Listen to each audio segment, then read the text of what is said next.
Hai, jumpa lagi di Jurnal Barata.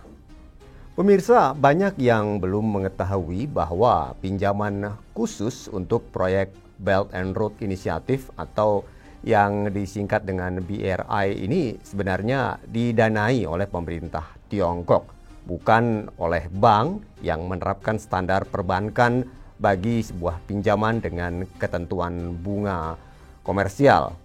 Itulah kenapa bagi pihak luar sulit untuk memahami hal ini dan mengkritik bahwa Tiongkok tidak transparan dalam tanda kutip dan tidak profesional seperti Bank Dunia yang transparan dan profesional.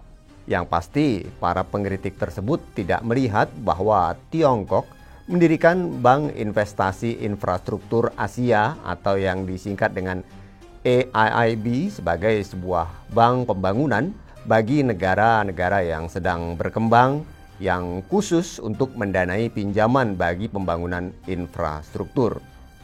Apakah salah satu negara pendiri AIIB seperti Inggris, Prancis, dan Jerman tidak meminta pinjaman AIIB dilakukan secara transparan dan profesional? Tentu mereka inginkan itu dan memang seluruh proyek di negara-negara yang sedang berkembang yang didanai oleh pinjaman AIIB yang berkantor pusat di Shanghai ini dilakukan secara transparan dan profesional sesuai dengan standar perbankan global tentunya.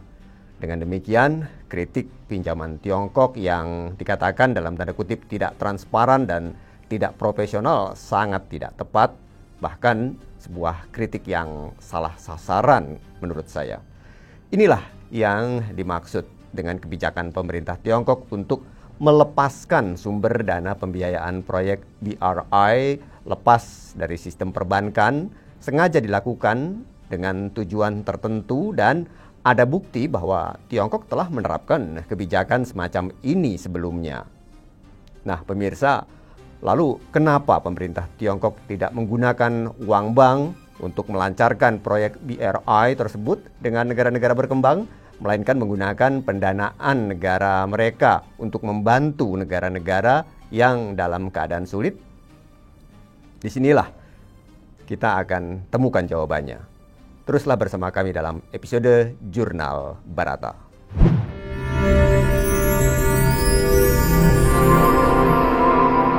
Jurnal Barata.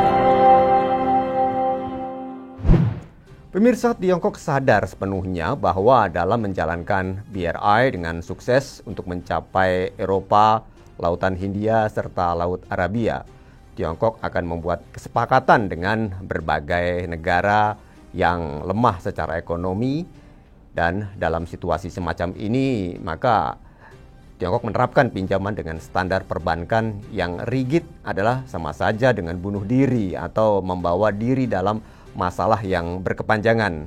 Ini berarti juga harus ada fleksibilitas dalam kondisi pinjaman. Apa yang harus terjadi adalah investasi harus menghasilkan dan pinjaman dapat dikembalikan atau dapat dipertanggungjawabkan. Tiongkok telah berpengalaman dalam mengelola pinjaman secara fleksibel ini, yaitu di Afrika.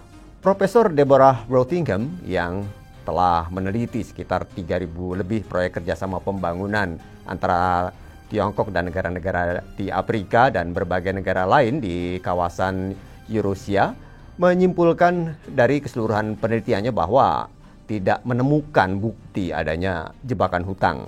Dan ia bahkan balik mengkritik mereka yang mengemukakan kritik jebakan hutang. Tiongkok memiliki pola pikir bahwa pinjaman Tiongkok seperti kondisi pinjaman Bank Dunia.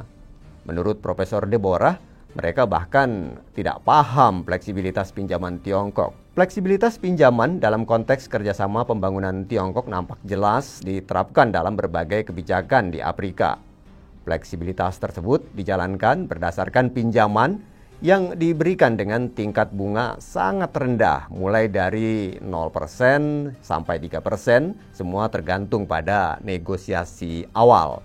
Tingkat bunga ini tentunya jauh berbeda dengan bunga komersial yang mencapai 6%. Nah, jika terjadi masalah dalam pembayaran angsuran, maka pemerintah Tiongkok akan cepat bereaksi, yaitu dengan merubah struktur kredit atau yang kita kenal dengan istilah restrukturisasi pinjaman, atau terkadang juga merubah pembayaran kredit dengan barter produk dari negara tersebut.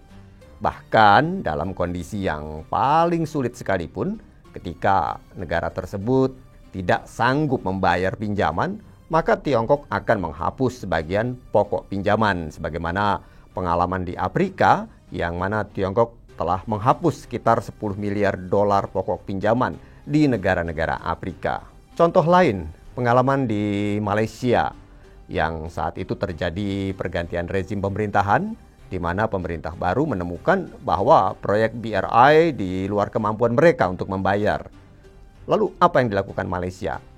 Yang dilakukan adalah menghubungi pemerintah Tiongkok dan meminta agar proyek dihentikan dulu untuk dilakukan evaluasi ulang.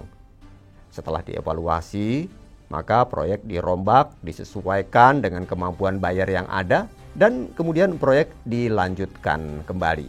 Nah, dengan fleksibilitas semacam ini, maka sulit dibayangkan ada negara yang terjebak dengan jebakan hutang. Karena jelas semua keputusan berdasarkan diskusi yang sehat dan sejauh mana kesanggupan negara penerima pinjaman tersebut. Jika Kamerun saja bisa lancar, apalagi negara-negara yang secara ekonomi lebih kuat. Nah, yang menjadi pertanyaan sekarang ini adalah mengapa Tiongkok melakukan hal ini? Nah, ini bisa dijelaskan dari sisi nilai dan kultural negara Tiongkok, yaitu Konfusianisme. Namun juga ada segi lain, yaitu karena pendekatan Tiongkok yang fokus pada bisnis dan ekonomi yang juga dapat menjelaskan tentang hal ini. Menurut Tiongkok, mitra yang ekonominya bergerak dinamis jauh lebih menguntungkan daripada yang kembang kempis akibat kesulitan bayar hutang.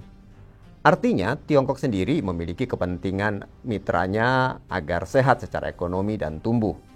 Fleksibilitas semacam ini tidak dipahami oleh pengkritik Barat. Oleh karena itu, pola pikir mereka adalah politik dan militer dengan orientasi adik kuasa. Akibatnya mereka tidak terjun langsung dan meneliti secara dalam kebijakan kerjasama pembangunan Tiongkok ini. Dengan demikian jelas bahwa segenap informasi mengenai jebakan hutang pinjaman Tiongkok, termasuk kasus Hambantota, hanyalah fantasi jurnalis dan politisi Barat belaka. Karena hingga saat ini mereka tidak mempunyai dasar yang kuat untuk membuktikan jebakan hutang pinjaman Tiongkok itu benar-benar ada. Atau jangan-jangan mereka sendiri yang sebenarnya telah menciptakan jebakan hutang, kemudian mengkambing hitamkan Tiongkok, sebagaimana yang dijelaskan dalam buku The American Trap yang ditulis oleh Frederick Pierucci dan Matthew Aaron. Nah, jika hal itu benar, maka seharusnya yang kita khawatirkan adalah jebakan hutang Barat dibandingkan dengan Tiongkok.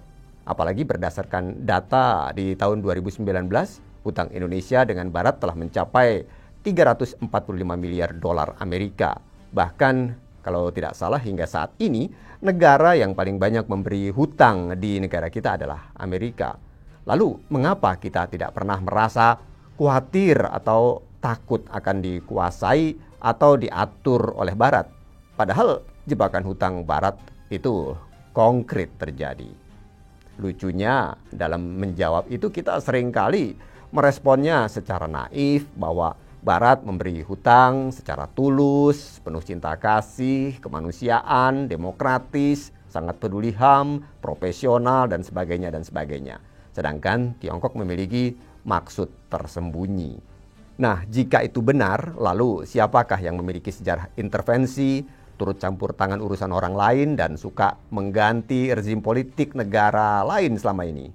Terus, siapa di dalam sejarah dunia yang memiliki hobi memperbudak bangsa kulit berwarna, memiliki sejarah menjajah, imperialisme politik dan ekonomi, dan menegakkan demokrasi serta HAM dengan peluru dan bom? Tiongkok atau Barat? Anda bisa menjawabnya dengan pikiran yang lebih tenang dan jernih. Demikian Jurnal Barata kali ini. Terima kasih. Demikian Jurnal Barata.